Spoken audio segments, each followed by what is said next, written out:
Good evening students. चलिए आज से हम लोग स्टार्ट करेंगे 12th क्लास का क्रैश कोर्स। और जो टॉपिक स्टार्ट करेंगे हम लोग वो है वैद्युत स्थैतिकी, इलेक्ट्रोस्टैटिक्स। ठीक है, इसमें हम लोग इम्पॉर्टेंट टॉपिक्स को देखेंगे, जिसमें हम कुछ टॉपिक्स को जो इम्पोर्टेंस है उसको क्वेश्चन टाइप में कर दिए हैं ताकि आपको पढ़ने में सुविधा हो। तो चलिए बिना वक्त गवाए हम लोग स्टार्ट करते हैं, टॉपिक पे आते हैं। ठीक है, चलिए पहला देख रहे हैं हम लोग क्वेश्चन के रूप में, क्या है, विद्युत क्या है, घर्षण विद्युत को उदाहरण सहित समझाएं। तो विद्युत क्या होता है? तो विद्युत वह ऊर्जा होती है जिसके कारण किसी पदार्थ में दूसरे वस्तुओं को आकर्षित करने का गुण उत्पन्न हो जाता है। देखते हो करंट जब लगता है तो आप क्या होते हो, उसमें सट जाते हो, है ना, उसको उसकी ओर आकर्षित हो जाते हो। तो क्या हुआ, उस बॉडी में एक प्रकार की ऊर्जा है जिस ऊर्जा के कारण वो दूसरे वस्तुओं को क्या करता है, आकर्षित करता है। ठीक है, देखिए जैसे बैलून है, बैलून को रगड़ दो और दीवार पे सटाओ, सट जाता है, क्या हुआ, तो उसमें एक प्रकार की ऊर्जा उत्पन्न हुई जिस ऊर्जा के कारण वो वस्तुओं को क्या कर रहा है, वस्तुओं की ओर आकर्षित हो रहा है। कंघी होता है, उसको झलते कागज के टुकड़ों के नजदीक रखते हैं, क्या होता है, उसमें एक प्रकार की ऊर्जा उत्पन्न होती है जिससे वो कागज के टुकड़ों को आकर्षित करता है। तो विद्युत है क्या? विद्युत वह ऊर्जा है जिसके कारण किसी पदार्थ में वस्तुओं को आकर्षित करने का गुण उत्पन्न होता है। क्लियर हो गया है? विद्युत क्या है? विद्युत एक प्रकार की ऊर्जा होती है जो वस्तुओं में उत्पन्न जब होती है तो वो दूसरे वस्तुओं को अपनी ओर क्या करता है, आकर्षित करता है। विद्युत दो प्रकार के होते हैं बाबू, एक को कहते हैं स्थिर विद्युत और दूसरे को कहते हैं धारा विद्युत। ठीक है, एक क्या है, स्थिर विद्युत, और दूसरा क्या है, धारा विद्युत। ठीक है,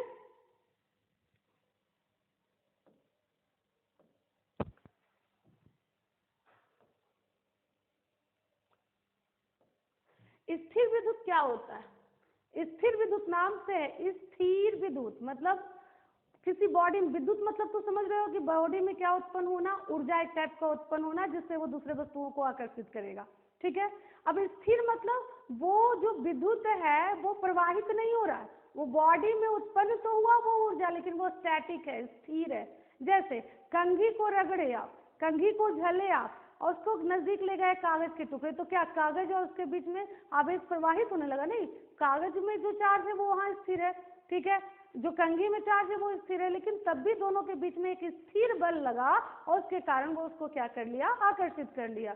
तो स्थिर धारा क्या होती है? वैसी धारा होती है जो वस्तुओं में बहती नहीं है बल्कि क्या रहती है, स्थिर रहती है। तो हम लिखे पदार्थ में उत्पन्न धारा के बहने ना दिया जाए, स्थिर रखा जाए, तो उसे हम क्या कहते हैं, स्थिर विद्युत। वैसी धारा जो बहती नहीं हो, जो पदार्थ में बहती नहीं हो, जो वस्तुओं में बहती नहीं हो बल्कि क्या रहती हो, स्थिर रहती हो, तो वो धारा कहलाती है स्थिर विद्युत। ठीक है, उस धारा को, उस विद्युत को क्या कहा जाता है, स्थिर विद्युत कहा जाता है। जैसे कंघी में उत्पन्न होना, जैसे छड़ में उत्पन्न होना, कांच में उत्पन्न होना, कांच को रगड़ो और किसी बॉडी के नजदीक रखते हो तो वो क्या करता है, बॉडी को आकर्षित करता है। ठीक है, तो वो क्या हुआ, एक प्रकार का चार्ज उत्पन्न हुआ, उसमें एक प्रकार का विद्युत उत्पन्न हुआ जिससे वो वस्तुओं को आकर्षित करने लगा। और वो कैसा है, वो फ्लो नहीं कर रहा है, वो स्थिर है। जबकि इलेक्ट्रिक करंट देखो, विद्युत धारा, जब आपको पोटेंशियल देते हो, उसको पोटेंशियल डिफरेंस देते हो, विभवांतर देते हो, ठीक है, तो क्या होता है, उस वायर में, उस कंडक्टर में विद्युत धारा प्रवाहित होती है,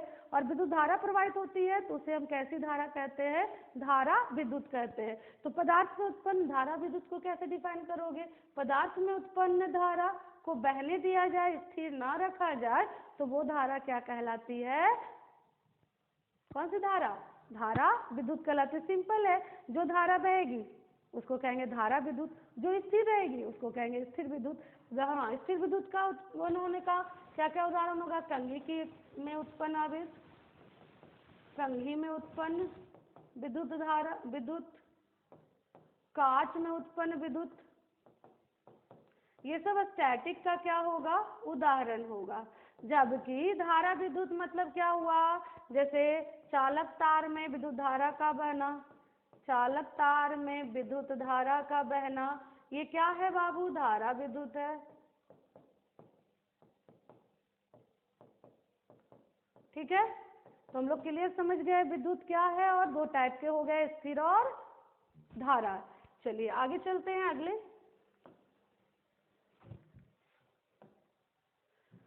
अब आइए घर्षण। देखिए बाबू, जो विद्युत उत्पन्न होता है वो बहुत सारे टाइप से होता है, जिसमें एक टाइप होता है आपका घर्षण विद्युत। तो हम लोग क्वेश्चन ही बनाए थे विद्युत क्या है और घर्षण विद्युत से हम क्या समझते हैं। तो नाम को पकड़ो, घर्षण विद्युत, यानी ऐसा विद्युत, ऐसा चार्ज जो घर्षण के कारण उत्पन्न हो, उसे हम क्या कहते हैं, घर्षण विद्युत। मतलब वस्तुओं को रगड़ो और रगड़ने के कारण उसमें क्या हो, विद्युत उत्पन्न हो, चार्ज उत्पन्न हो, तो उसे हम क्या कहते हैं, घर्षण विद्युत कहते हैं। तो वह विद्युत जो घर्षण के कारण उत्पन्न होता है उसे घर्षण विद्युत कहा जाता है, जैसा कि फिगर में आप देख रहे हो। ठीक है, क्या है फिगर में, देखिए देखिए यहाँ पर एक कंघी है और ये कागज के टुकड़े हैं। अभी इस कंघी को घसा नहीं गया है, जब इसको घर्षित नहीं किया गया है तो देखो ये कागज के टुकड़ों को आकर्षित नहीं कर रहा है, मतलब अभी इसमें कोई फोर्स नहीं है, कोई बल नहीं लग रहा है, मतलब इसमें अभी विद्युत बल उत्पन्न नहीं हुआ है। लेकिन जैसे ही इसको घर्षित किया गया और इसको कागज के टुकड़ों के नजदीक रखा गया तो देखो ये कागज के टुकड़ों को क्या कर रही है, देखो ये कागज के टुकड़ों को क्या कर ली, आकर्षित कर ली। मतलब घर्षण के कारण इसमें क्या उत्पन्न हुआ, विद्युत उत्पन्न हुआ, आवेश उत्पन्न हुआ, विद्युत एक ऊर्जा उत्पन्न हुई, जिस ऊर्जा के कारण ये वस्तुओं को क्या करना लगा, आकर्षित करने लगा। यानी घर्षण के कारण भी विद्युत उत्पन्न होता है, जिसका एग्जाम्पल है कंघी का जलना। ठीक है, या आप देखे हो बैलून को रगड़ कर रखो, दीवार पे चिपक जाता है। ठीक है, तो ये सब किसके एग्जाम्पल हैं, आपके घर्षण विद्युत के।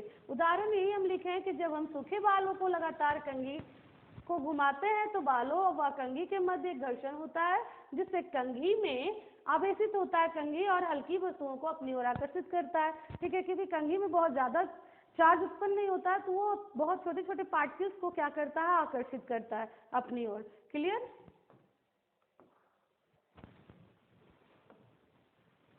अगला देखिए, अगला क्वेश्चन हम बना चुके हैं कि विद्युत आवेश क्या है, यह कितने प्रकार के होते हैं।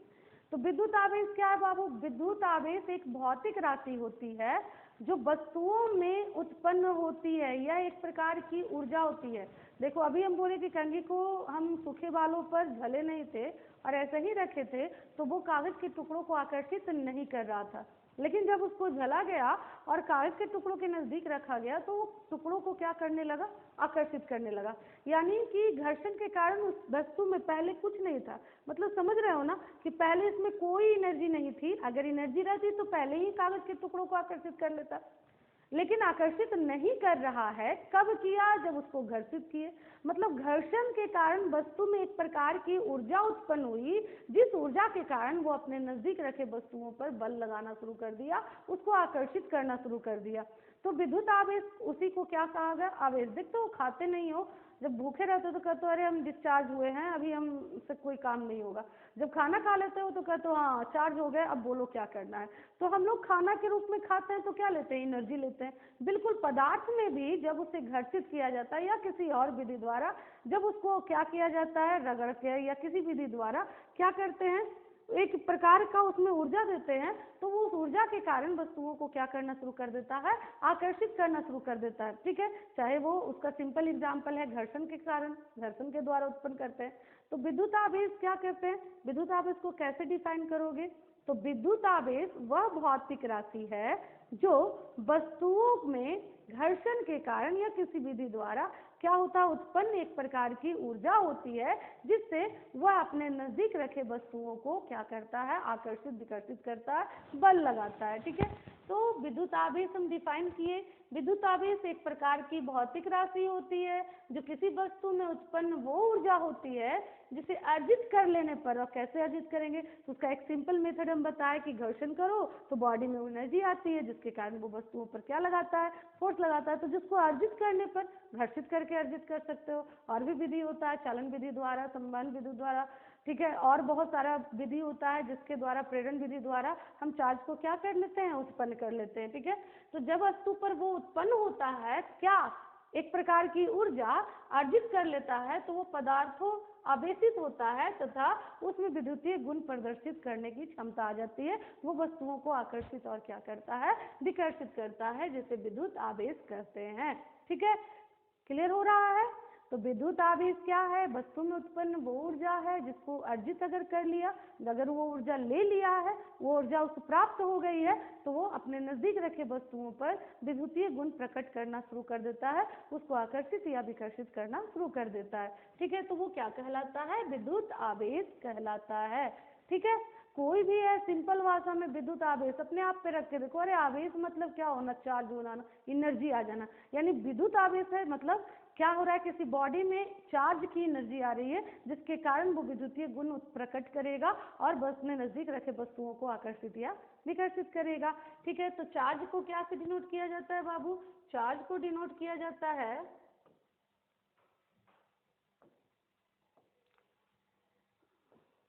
आवेश को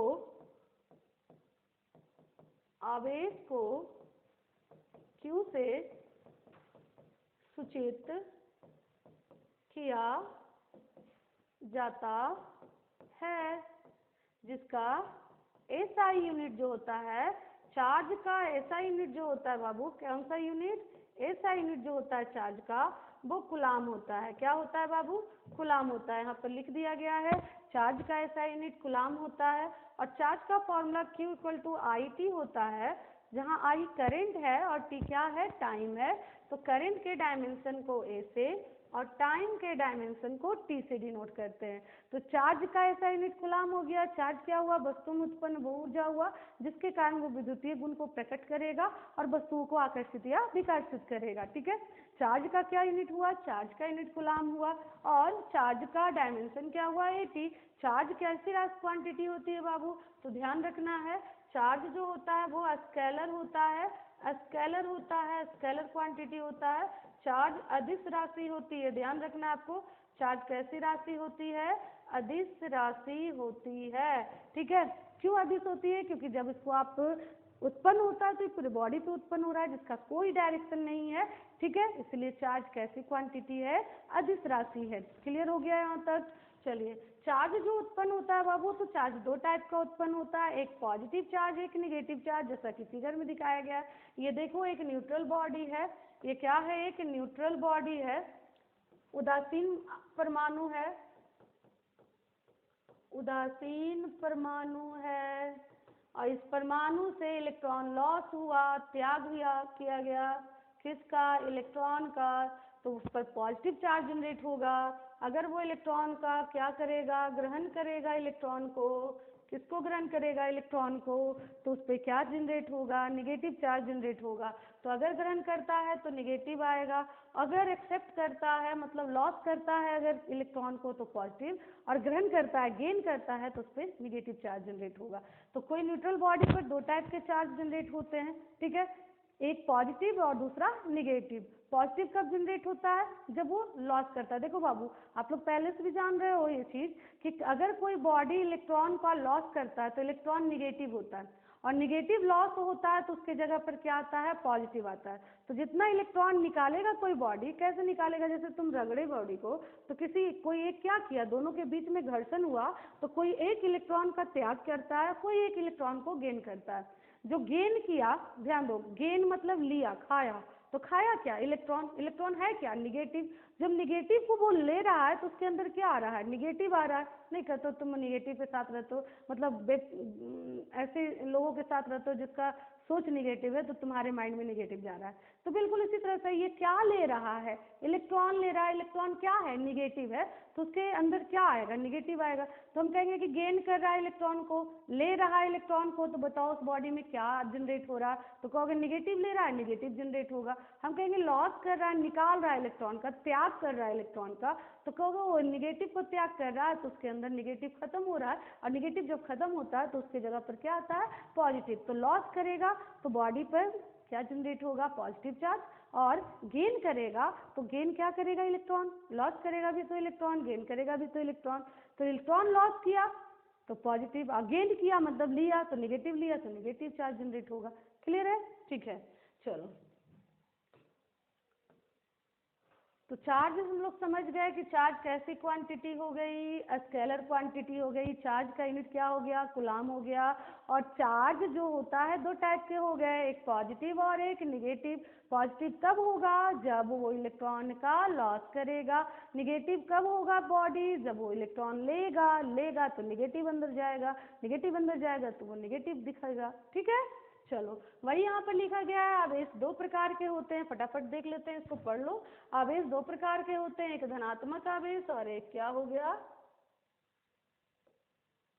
एक धनात्मक आवेश और एक ऋणात्मक आवेश। एक धनात्मक आवेश हो गया और एक क्या हो गया, ऋणात्मक आवेश हो गया।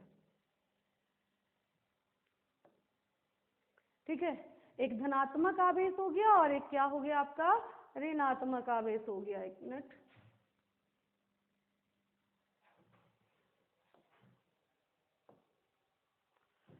धनात्मक आवेश कब हो रहा था, जब वो इलेक्ट्रॉन का क्या कर रहा था, त्याग कर रहा था।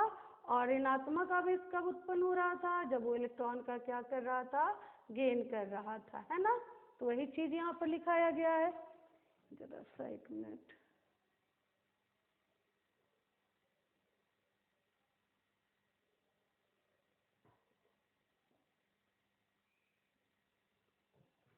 तो धन आवेश वही लिखे हैं, घर्षण के कारण जिस वस्तु पर इलेक्ट्रॉन की कमी आती है, घर्षण के कारण जिस वस्तु पर इलेक्ट्रॉन की क्या आती है, कमी आती है, तब वो क्या लेता है, धनात्मक। और जब कोई पदार्थ इलेक्ट्रॉन की संख्या में वृद्धि होती है मतलब क्या करेगा, गेन करेगा। और कमी मतलब क्या करेगा, लॉस करेगा। तो लॉस करेगा जब, तो क्या होगा, धनात्मक आवेश। और गेन करेगा तो क्या होगा, उस पर ऋणात्मक आवेश। हम लोग समझ चुके पहले भी। चलिए आगे बढ़ते हैं।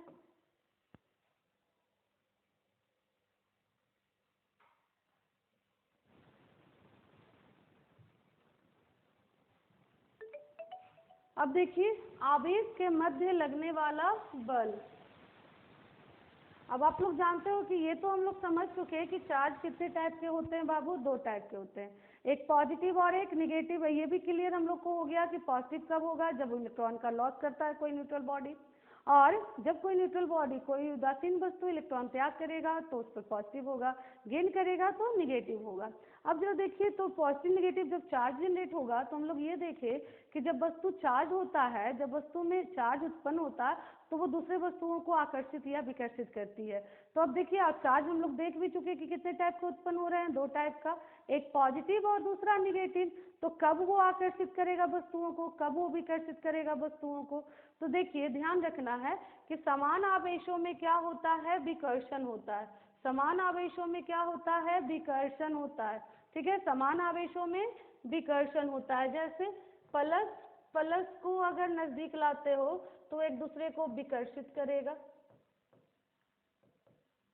माइनस माइनस को लाते हो तब भी क्या करेगा, वो विकर्षित करेगा। प्लस और माइनस को लाते हो तो वो क्या करेगा, आकर्षित करेगा। ठीक है, तो विपरीत में क्या हो रहा है बाबू, विपरीत आवेश रहेंगे तो आकर्षण, और समान आवेश रहेंगे तो उसमें क्या होगा, विकर्षण होगा।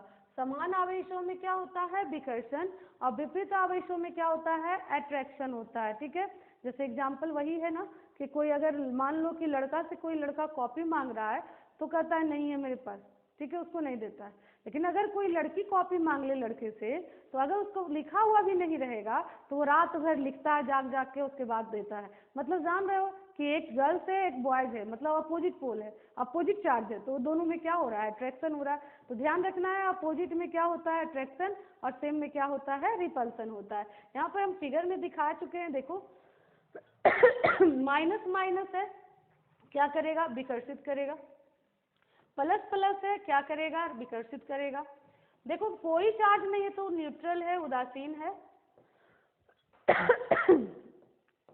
उदासीन है, और अपोजिट है तो एक दूसरे को क्या कर रहा है बाबू, आकर्षित कर रहा है। तो सजातीय या समान प्रकार के आवेशों के मध्य क्या होता है, प्रतिकर्षण बल कार्य करता है। और विजातीय या विपरीत प्रकार के आवेशों के मध्य में क्या लगता है, आकर्षण बल कार्य करता है। ठीक है, क्लियर हो गया। सेम में रिपल्शन और अपोजिट में अट्रैक्शन। अगला देख लेते हैं। देखिए, करा आवेश उत्पत्ति का इलेक्ट्रॉनिक सिद्धांत क्या है उसे समझाइए। इंपॉर्टेंट भी है, 2 नंबर में आपको बहुत इंपॉर्टेंट है, पूछता है बाबू, ठीक है। तो आवेश की उत्पत्ति का इलेक्ट्रॉनिक सिद्धांत होता क्या है? सिंपल है, सब लोग जानते हो इस चीज को। हम जानते हैं कि कोई भी पदार्थ का सबसे सूक्ष्म भाग जो होता है उसे हम परमाणु कहते हैं, है ना। कोई भी पदार्थ का सबसे छोटा कण क्या कहलाता है? परमाणु कहलाता है। और परमाणु के अंदर बहुत छोटा लेकिन हैवी भाग होता है जिसको न्यूक्लियस नाभिक कहा जाता है। नाभिक के अंदर क्या होते हैं? प्रोटॉन और न्यूट्रॉन होता है, जबकि नाभिक के चारों ओर इलेक्ट्रॉन क्या होते हैं? ऑर्बिट में चक्कर लगाते रहते हैं, ठीक है। इसी को क्या कहा गया है? आवेश का उत्पत्ति का इलेक्ट्रॉनिक सिद्धांत कहा गया है। फिर से कह रहे हैं कि कोई पदार्थ का सबसे सूक्ष्म भाग क्या होता है? परमाणु होता है। कोई पदार्थ परमाणुओं से मिलकर बना होता है और परमाणु के अंदर बहुत ही भारी और सूक्ष्म भाग होता है केंद्र में, जिसको हम लोग नाभि कहते हैं। नाभि जो होता है वो, उसके अंदर प्रोटॉन और क्या होते हैं बाबू? न्यूट्रॉन होते हैं, जिसमें न्यूट्रॉन जो होता है वो उदासीन प्रकृति का होता है, मतलब उस पर कोई चार्ज नहीं होता, वो आवेशहीन होता है। जबकि प्रोटॉन जो होता है ये धनात्मक प्रकृति के होते हैं, और इसी के धनात्मक होने के कारण आपका नाभि जो होता है वो धनात्मक नेचर का होता है। ये ऑब्जेक्टिव में भी पूछता है बाबू कि नाभि की प्रकृति क्या होती है। तो नाभि में क्या है? दिमाग में बैठा लो, नाभि में प्रोटॉन और क्या है? न्यूट्रॉन है, जिसमें प्रोटॉन धनात्मक होता है, न्यूट्रॉन पे तो कोई चार्ज नहीं है, यानी प्रोटॉन पे पॉजिटिव है तो नाभि आपका कैसा हो जाएगा? पॉजिटिव हो जाएगा। और जबकि इलेक्ट्रॉन जो होता है वो निगेटिव प्रकृति का होता है, ऋणात्मक प्रकृति का होता है, जो नाभि के चारों ओर अपने कक्ष में क्या लगाता है? चक्कर लगाता है। जो इलेक्ट्रॉन क्या होता है? फ्री होता है, वो सबसे लास्ट ऑर्बिट में होते हैं, मतलब सबसे आउटर ऑर्बिट के इलेक्ट्रॉन ही रिएक्शन में या करंट के कंडक्शन में पार्टिसिपेट करते हैं और वही इलेक्ट्रॉन आसानी से मुक्त होते हैं। तो सबसे अंतिम कक्ष में जो इलेक्ट्रॉन होता है उसे हम क्या कहते हैं? मुक्त इलेक्ट्रॉन कहते हैं। तो यही चीज हम लिखे हैं, देखो, प्रत्येक पदार्थ परमाणुओं से मिलकर बना है। परमाणु के केंद्र को में नाभि होता है, नाभि में प्रोटॉन और न्यूट्रॉन पाए जाते हैं। प्रोटॉन पर धन आवेश और न्यूट्रॉन उदासीन होता है, ठीक है। और नाभिक के चारों इलेक्ट्रॉन चक्कर लगाते हैं, इन पर ऋणावेश होता है। जो इलेक्ट्रॉन नाभिक के पास वाली कक्षा में होते हैं वो इलेक्ट्रॉन कहलाते हैं, तथा जो इलेक्ट्रॉन अंतिम कक्षा में होते हैं, जो सबसे आउटर में है, जैसे हम सोडियम अगर लिखें तो सोडियम का एटॉमिक नंबर क्या होता है? 11, और इसका इलेक्ट्रॉनिक कॉन्फ़िगरेशन लिखे तो 2 8 1 होता है। देखो, इसके आउटर ऑर्बिट में कितने इलेक्ट्रॉन है? 1 इलेक्ट्रॉन। यही 1 इलेक्ट्रॉन क्या होता है बाबू? फ्री होता है, जो करंट के कंडक्शन में क्या करता है? पार्टिसिपेट करता है, भाग लेता है। तो इस 1 इलेक्ट्रॉन को जो सबसे अंतिम कक्ष में है उसे मुक्त इलेक्ट्रॉन कहा जाता है। यही इलेक्ट्रॉन करंट के कंडक्शन में या केमिकल रिएक्शन में क्या करते हैं? पार्टिसिपेट करते हैं, जिसे हम क्या कहते हैं? मुक्त इलेक्ट्रॉन। आवेश की उत्पत्ति के लिए यही उत्तरदायी है, ठीक है। चलो, अच्छा, इसी में अब जरा सा देख लो कि किस पे कितना चार्ज होता है, तो हम जरा सा देख लेते हैं। को नोट डाउन कर लेना है आपको। तो एटम के अंदर 3 टाइप के हो गए। पहला क्या हो गया बाबू? पहला पार्टिकल इलेक्ट्रॉन। दूसरा क्या हो गया बाबू? प्रोटॉन। इसको भी पहला हो गया इलेक्ट्रॉन, दूसरा हो गया प्रोटॉन, और तीसरा हो गया बाबू न्यूट्रॉन। आइए इस पर आवेश देखें अगर, तो इलेक्ट्रॉन ऋणात्मक आवेश का होता है, जिस पर चार्ज होता है 1.6 गुना 10⁻⁻19 गुना। प्रोटॉन पॉजिटिव होता है और इस पर भी चार्ज, प्रोटॉन और इलेक्ट्रॉन का चार्ज बराबर होता है, लेकिन एक निगेटिव है और एक क्या होता है? पॉजिटिव होता है।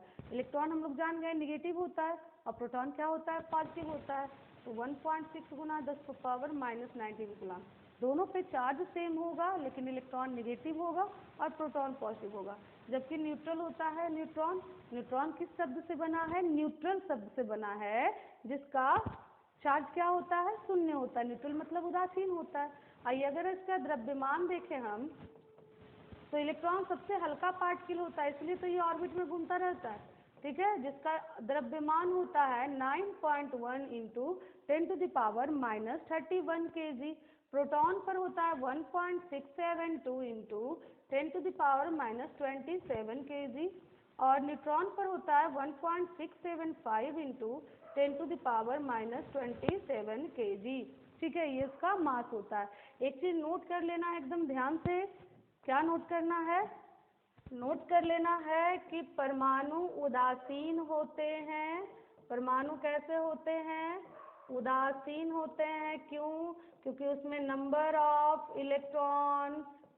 इलेक्ट्रॉन की संख्या और नंबर ऑफ प्रोटॉन्स की संख्या क्या होती है? बराबर। मतलब जितना प्लस होता है उतना ही माइनस होता है और प्लस माइनस जुड़कर क्या हो जाता है? न्यूट्रल हो जाता है। जिस कारण से परमाणु क्या होते हैं? उदासीन। 2 नंबर में ये भी पूछता है परमाणु उदासीन क्यों होते हैं, तो क्या बोलोगे? क्योंकि परमाणु के अंदर क्या होते हैं? इलेक्ट्रॉन और प्रोटॉन होते हैं, जिसमें प्रोटॉन और न्यूट्रॉन नाभि में होते हैं, जबकि इलेक्ट्रॉन उसके चारों ओर चक्कर लगाता है और किसी भी परमाणु में इलेक्ट्रॉन और प्रोटॉन की संख्या बराबर होती है, जिस कारण से वह क्या होता है? उदासीन होता है। ठीक है, समझ रहे हो क्यों हुआ? क्योंकि इलेक्ट्रॉन निगेटिव, प्रोटॉन पॉजिटिव, जितना नंबर ऑफ निगेटिव उतना ही नंबर ऑफ पॉजिटिव जोड़ेंगे तो 0 वैल्यू देगा। इसलिए परमाणु क्या होता है? उदासीन होता है बाबू। लेकिन अगर आपको नाभिक पूछ रहा है तो नाभि अभी बताए किस नेचर का होगा? धनात्मक प्रकृति के होते हैं। क्यों? क्योंकि नाभि में प्रोटॉन और क्या होते हैं?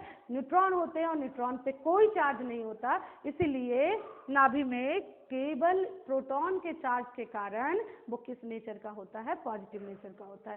क्लियर हो गया होगा? चलो आगे चलें।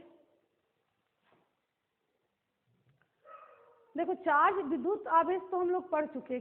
ठीक है, विद्युत आवेश क्या था? एक प्रकार की ऊर्जा, एक भौतिक राशि था जो एक प्रकार की ऊर्जा होती है जो वस्तुओं में जब उत्पन्न होती है तो उसे दूसरे वस्तुओं को आकर्षित विकर्षित करने का गुण आता है, उसमें विद्युतीय गुण आता है, जिस गुण के कारण वो वस्तुओं को आकर्षित और विकर्षित करती है। तो जब चार्ज उत्पन्न होता है तो उस चार्ज के कुछ गुण भी होते हैं बाबू। जैसे आपके एग्जाम में आता है कि आवेश के मौलिक गुणों को लिखें, तो उस मौलिक गुण में एक गुण आपका ये भी है कि आवेश हमेशा क्या होते हैं? संरक्षित होते हैं। आवेश कभी भी जब उत्पन्न हो गया वस्तु में तो आवेश का ना निर्माण होता है और ना ही उसे नष्ट किया जा सकता है। आवेश होता क्या है? तो आवेश केवल एक वस्तु से दूसरे वस्तु में स्थानांतरित तो होता है। ध्यान रखना है, चार्ज ऊर्जा है और ऊर्जा संरक्षण सिद्धांत तो हम लोग पहले से जानते हैं कि ऊर्जा का ना तो निर्माण होता है ना ही नष्ट किया जाता है, उसका कर क्या सकते हैं केवल? तो उसका एक वस्तु से दूसरे वस्तु में केवल क्या होता है? स्थानांतरण संभव होता है। एक ऊर्जा अपने रूप को बदल सकता है, एक से दूसरे में स्थानांतरित होता है। इसी तरह से विद्युत भी क्या है? आवेश भी क्या है? एक प्रकार की ऊर्जा है। जब ये ऊर्जा उत्पन्न हो रही है तो इसको ना तो नष्ट हम कर सकते हैं ना इसका हम निर्माण कर सकते हैं। ये जब वस्तु में है तो वो केवल क्या होता है? स्थानांतरित होता है। और स्थानांतरण होने के लिए हम घर्षण मेथड से, चालन मेथड से, प्रेरण मेथड से, इस मेथड से एक से दूसरे वस्तुओं में चार्ज को क्या करते हैं? स्थानांतरित करते हैं। तो पहला मौलिक गुण ये ध्यान रखना है, आपको पूछता है कि आवेश के मौलिक गुण लिखे, तो आवेश के मुख्यतः 2 मौलिक गुण होते हैं, जिसमें पहला मौलिक गुण है आवेश हमेशा संरक्षित होता है। और क्या होता है आवेश संरक्षण सिद्धांत? तो आवेश संरक्षण सिद्धांत होता है कि आवेश का किसी वस्तु में आवेश को ना निर्माण किया जाता है और ना ही उसे हम नष्ट कर सकते हैं। कर क्या सकते हैं? तो उसका केवल एक वस्तु से दूसरे वस्तु में स्थानांतरण होता है। जैसे हम कहें कि मान लो कि सोडियम है और क्लोरीन है, ये दोनों एक दूसरे से रिएक्ट करना चाहता है, तो सोडियम पर क्या है? 2 8 1 है बाबू, और क्लोरीन क्या है? 17 ना होता है, 2 8 7 है। और दोनों अनस्टेबल है, दोनों अस्थायी हैं। क्यों है अनस्टेबल? क्योंकि हम जानते हैं कि कोई भी एटम जो होता है वो स्टेबिलिटी मेंटेन करना चाहता है और स्टेबिलिटी मेंटेन करने के लिए ऑक्टेट रूल को फॉलो करता है, स्टक रूल को, यानी उसके अंतिम कक्ष में कितने इलेक्ट्रॉन होने चाहिए? 8। अब सोडियम कहता है कि हमारे पास तो 8 है लेकिन ईगो के कारण हम अनस्टेबल है, तो ये क्या कहेगा कि जिसके कारण हम अनस्टेबल हैं वो हट जाए, तब तो हम स्टेबल बन जाएंगे। तो ये अपना क्या करेगा? अपना एक इलेक्ट्रॉन को ये क्या करेगा? त्याग देगा। क्या कर देगा? त्याग देगा। अब क्लोरीन कहेगा कि तुम एक इलेक्ट्रॉन के कारण अनस्टेबल हो, हम एक इलेक्ट्रॉन कमी है हमें, अगर हमको एक इलेक्ट्रॉन मिल जाए ना तो हम 7 से 8 हो जाएंगे और हम भी स्टेबल हो जाएंगे। ये कहेगा ठीक है तो तुम ले लो, ये कहेगा ठीक है तो तुम दे दो। तो जो ये एक इलेक्ट्रॉन त्यागेगा वो एक इलेक्ट्रॉन कौन ले लेगा, क्लोरीन ले लेगा, उस इलेक्ट्रॉन को क्या करेगा, ग्रहण करेगा। क्या कर लेगा, ग्रहण कर लेगा, और दोनों के बीच संबंध बन जाएगा और ये बन जाएगा Na, एक क्या करेगा, त्याग करेगा तो Na+, और ये Cl-, और ये कंबाइन होकर बनेंगे NaCl। ठीक है, तो क्या हुआ, एक इलेक्ट्रॉन का त्याग किया तो एक प्लस आया, एक इलेक्ट्रॉन ही गेन किया, एक माइनस आ गया। तो इस तरह से क्या हुआ, देखो तो अभी भी इसमें कितने थे, 11, इसमें टोटल कितने इलेक्ट्रॉन थे, 17। तो 11 और 17 मिलके कितने हो गए, 28। अरे सोडियम का एटॉमिक नंबर 11, मतलब उसमें 11 इलेक्ट्रॉन है। क्लोरीन का एटॉमिक नंबर 17, मतलब उसमें 17 इलेक्ट्रॉन है, तो टोटल 28 है ना। इसमें भी देखो, ये एक इलेक्ट्रॉन का त्याग किया तो इसमें 10 आ गया, ये एक ग्रहण किया तो इसमें 18 आ गया। अभी भी टोटल देखो तो कितना है, 28 है। तो बताओ क्या कोई लॉस हुआ, नहीं हुआ। हुआ क्या, एक के पॉकेट से दूसरे में चला गया, मतलब एक इलेक्ट्रॉन का लॉस किया, दूसरा इलेक्ट्रॉन का रख लिया। ठीक है, तो लॉस क्या हुआ, यहाँ स्थानांतरण हुआ, एक से दूसरे में दिया, लेन देन हुआ, जबकि लॉस कुछ नहीं हुआ। लॉस तो अभी भी 28 से पहले भी 28 था। हुआ क्या, तो अपना कुछ इलेक्ट्रॉन उसको दे दिया, वो उसका इलेक्ट्रॉन ले लिया। तो एक दूसरे में स्थानांतरण होता है इलेक्ट्रॉन का, चार्ज का, लेकिन चार्ज का कभी लॉस नहीं होता है। ठीक है, तो इसी को कहते हैं आवेश संरक्षण सिद्धांत, कि आवेश का ना तो निर्माण होता है, ना ही उसे नष्ट किया जा सकता है, बस उसे एक वस्तु से दूसरे वस्तु में क्या किया जाता है, स्थानांतरण संभव होता है। यह आवेश संरक्षण सिद्धांत कहलाता है। ठीक है, वही लिखे, किसी पृथक्कृत निकाय में ना तो आवेश उत्पन्न किया जा सकता है, पृथक मतलब अलग अलग में, ना ही उसे नष्ट किया जा सकता है। आवेश का केवल एक वस्तु से दूसरे वस्तु में स्थानांतरण संभव होता है, जिसे आवेश संरक्षण सिद्धांत कहते हैं। और यही विद्युत आवेश का पहला मौलिक गुण होता है कि आवेश हमेशा संरक्षित होते हैं। इसका भी ध्यान रखना है आपको, ये पहला मौलिक गुण है उसका। ठीक है, किसका, आवेश का पहला मौलिक गुण होता है, आवेश का पहला मौलिक गुण होता है कि आवेश क्या होते हैं बाबू, संरक्षी होते हैं। आवेश संरक्षी होते हैं। आवेश क्या होता है, संरक्षी होता है। ठीक है, इसका केवल क्या हो सकता है, त्याग और ग्रहण हो सकता है, स्थानांतरण हो सकता है, लेकिन इलेक्ट्रॉन का कभी भी नष्ट नहीं होता है। ठीक है, चलिए अगला चले। अगला है आवेश के क्वांटीकरण सिद्धांत क्या है, उदाहरण सहित समझाएं। ठीक है, दूसरा मौलिक गुण आवेश का होता है कि आवेश क्वांटीकृत होते हैं। अब देखो, विद्युत आवेश उत्पन्न तो हुआ किसी वस्तु में, लेकिन नखरा शुरू हो गया। देखते हो बच्चा जन्म लेता है तो उसका गुण हो जाता है, वो रोना शुरू कर देता है, टेटा शुरू कर देता है ना। बिल्कुल, चार्ज भी जब बॉडी में जनरेट होता है तो वो भी क्या होता है, कुछ गुणों के साथ जनरेट होता है, जिसमें पहला गुण क्या हो गया कि आवेश संरक्षित रहेगा, वो कभी भी लॉस मतलब नष्ट नहीं होगा। दूसरा गुण होता है कि आवेश का, ठीक है, आवेश तो बोला कि हम नष्ट नहीं होंगे, लेकिन स्थानांतरण मेरा कर सकते हो आप एक से दूसरे वस्तु में। तो अब बोला कि ठीक है स्थानांतरित हो, तो उसमें भी ये कंडीशन लगाया, आवेश कंडीशन लगाता है कि आवेश का स्थानांतरण होगा, हम स्थानांतरित तो होंगे, लेकिन ऐसे ही नहीं जैसे तैसे कर दोगे। ठीक है, कैसे होगा स्थानांतरण, तो कहता है कि आवेश स्थानांतरित होता है एक बॉडी से दूसरे बॉडी में, तो हमेशा पूर्ण संख्या में होगा। मतलब पहला स्टेज चढ़ेगा, मतलब या तो पहला सीढ़ी रहेगा, या तो दूसरा, या तो तीसरा, या तो चौथा, इस तरह से पहला, दूसरा, तीसरा, चौथा। मतलब जो इलेक्ट्रॉन त्याग होगा या ग्रहण होगा, एक दूसरे के बीच जो इलेक्ट्रॉन का स्थानांतरण होगा वो हमेशा पूर्ण संख्या में होगा। ठीक है, चार्ज का स्थानांतरण, या तो चार्ज क्या करेगा, या तो चार्ज एक इलेक्ट्रॉन का देन लेन करेगा, अगर लॉस करेगा तो प्लस आएगा, गेन करेगा तो माइनस, या तो 2 इलेक्ट्रॉन का लॉस गेन करेगा, या तो 3 इलेक्ट्रॉन का लॉस गेन करेगा, या तो 4 इलेक्ट्रॉन का लॉस गेन करेगा, या dot dot dot dot dot n electron का लॉस या गेन करेगा। यानी आवेश का क्वांटीकरण कहता है कि आवेश का जो स्थानांतरण होता है एक वस्तु से दूसरे वस्तु में, वो हमेशा एक पूर्ण संख्या में होती है, हमेशा पूर्ण गुणक होता है। किसका पूर्ण गुणक होता है, तो किसी पदार्थ में आवेश का स्थानांतरण हमेशा इलेक्ट्रॉन का, एक इलेक्ट्रॉन का, यहाँ पर ऐड कर लेना है जरा सा आप लोग को, एक इलेक्ट्रॉन का पूर्ण गुणक होता है। देखो एक इलेक्ट्रॉन का एक इलेक्ट्रॉन हुआ, या एक इलेक्ट्रॉन का पूर्ण गुणक 2 हुआ, या एक इलेक्ट्रॉन का पूर्ण गुणक 3 हुआ, या एक इलेक्ट्रॉन का पूर्ण गुणक 4 हुआ। तो इलेक्ट्रॉन का स्थानांतरण 1.5 नहीं होगा, 2.3 नहीं होगा, 4.3 नहीं होगा, इस तरह से नहीं होगा।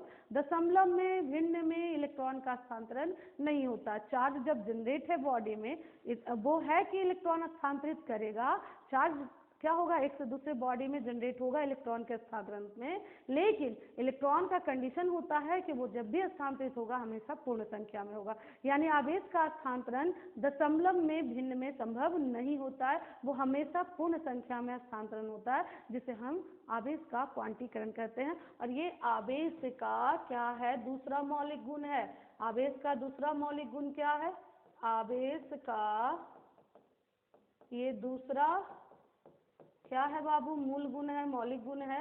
क्या है मूल गुण, पहला क्या था, आवेश संरक्षीय, और दूसरा क्या हो गया, दूसरा हो गया आवेश क्वांटीकृत होते हैं। क्वांटीकृत मतलब इलेक्ट्रॉन का त्याग ग्रहण करेगा लेकिन हमेशा पूर्ण संख्या में करेगा। और आवेश का क्वांटीकरण जो होता है उसका फॉर्मूला बनकर आ गया। आवेश का, ये बहुत इंपॉर्टेंट है, ध्यान रखना है। आवेश का क्वांटीकरण जो होता है, क्या हुआ आवेश का क्वांटीकरण बाबू, कि इलेक्ट्रॉन का त्याग या ग्रहण जब भी करेगा तो हमेशा पूर्ण संख्या में, कंडीशन लगा दिया। जैसे कोई काम करते हो तो नहीं कंडीशन रहता है कि ये, जैसे आप कोई एग्जाम दिए तो मतलब फर्स्ट डिवीजन लाना है तो उसका कंडीशन है कि 60% लाना है आपको, ठीक है। तो एक कंडीशन है ना कि इतना पर तभी फर्स्ट डिवीजन होगा। तो चार्ज भी एक दूसरे में स्थानांतरित होगा लेकिन कंडीशन कर दिया कि हमेशा पूर्ण संख्या में। अब किसका पूर्ण संख्या, तो एक इलेक्ट्रॉन का पूर्ण संख्या, या तो एक इलेक्ट्रॉन करेगा, या तो 2, या तो 3, या तो 4, या तो 5 dot dot dot dot dot हमेशा पूर्ण संख्या में करेगा, ठीक है। तो उसे हम क्या कहेंगे, आवेश का क्वांटीकरण, जिसका फॉर्मूला क्या बनकर आ गया, Q बराबर प्लस माइनस Ne। और ये बहुत इंपॉर्टेंट फॉर्मूला भी है, बहुत छोटा है, इंपॉर्टेंट है, ठीक है। इस पे क्वेश्चन न्यूमेरिकल भी मिलते हैं बाबू, कि आपको कह देगा कि किसी न्यूट्रल या उदासीन वस्तु से 100 इलेक्ट्रॉन त्याग किया गया है, तो बताइए उस पर कितना चार्ज जनरेट होगा। तो n क्या होता है, त्याग या ग्रहण किए गए इलेक्ट्रॉन की संख्या। जहाँ n क्या होता है बाबू, जहाँ n क्या है, त्याग या ग्रहण किए गए इलेक्ट्रॉन की संख्या, ठीक है। क्या है n, त्याग या ग्रहण किए गए इलेक्ट्रॉन की संख्या है। तो आपको जितना कह देगा, कहेगा 100 इलेक्ट्रॉन त्याग हुआ, 100 हो तो किसी उदासीन वस्तु से 100 इलेक्ट्रॉन त्याग हुआ, तब बताइए कितने इलेक्ट्रॉन, उस पर कितना चार्ज जनरेट होगा। तो n की जगह पर क्या रख दो, 100, और e का मान तो जान ही रहे हो 1.6 गुना 10⁻⁻�19। तो q का मान आएगा, क्योंकि त्याग किया तो प्लस में देंगे, ग्रहण करेगा तो क्या में आंसर देंगे, माइनस में देंगे। क्लियर, चलो तो फिर से आवेश का 2 गुण आ गया, एक आवेश संरक्षी, यही 2 मौलिक गुण है इसके, आवेश संरक्षी होते हैं, आवेश क्वांटीकृत होते हैं। आवेश संरक्षण सिद्धांत क्या हुआ, आवेश का ना तो निर्माण करेंगे ना नष्ट होता है, बस एक वस्तु से दूसरे वस्तु में स्थानांतरित होता है, ठीक है। दूसरा होता है स्थानांतरित होता है, तो कैसे होता है, जैसे आवेश का क्वांटीकरण कहा जाता है कि आवेश का स्थानांतरण जो होगा एक वस्तु से दूसरे वस्तु में, वो हमेशा क्या होगा, पूर्ण संख्या में होती है। इलेक्ट्रॉन का एक इलेक्ट्रॉन के पूर्ण गुणक में होता है। तो Q बराबर फॉर्मूला बनकर आया आवेश के क्वांटीकरण का, Q बराबर प्लस माइनस Ne। चले आगे चले, ठीक है। तो हम लोग आवेश के बारे में जान गए, ठीक है। आवेश क्या है ये जान गए, आवेश ऊर्जा होती है जो वस्तु में उत्पन्न होती है, तो वस्तु में द्वितीय गुण आता है और वो आकर्षित करता है। मौलिक गुण जान गए, 2 होते हैं, क्या, आवेश संरक्षी, आवेश क्वांटीकृत होते हैं। क्लियर, ठीक है। आवेश 2 प्रकार के होते हैं, ऋण और धन। जब त्याग करेगा तो ऋण धनात्मक आवेश, और गेन करेगा तो ऋणात्मक आवेश उत्पन्न होगा। इलेक्ट्रॉन पे कितने चार्ज, प्रोटॉन पे कितने चार्ज होते हैं, ये सब हम लोग देख लिए। आवेश स्केलर क्वांटिटी होता है, ये सब हम लोग देख लिए, ठीक है। तो आज का टॉपिक यहीं पर हम रोकते हैं, कल से हम लोग चलेंगे कूलम्ब्स लॉ को देखेंगे, ठीक है। तो चलिए आप लोग पढ़ते रहिए, ओके बाय, गुड नाइट।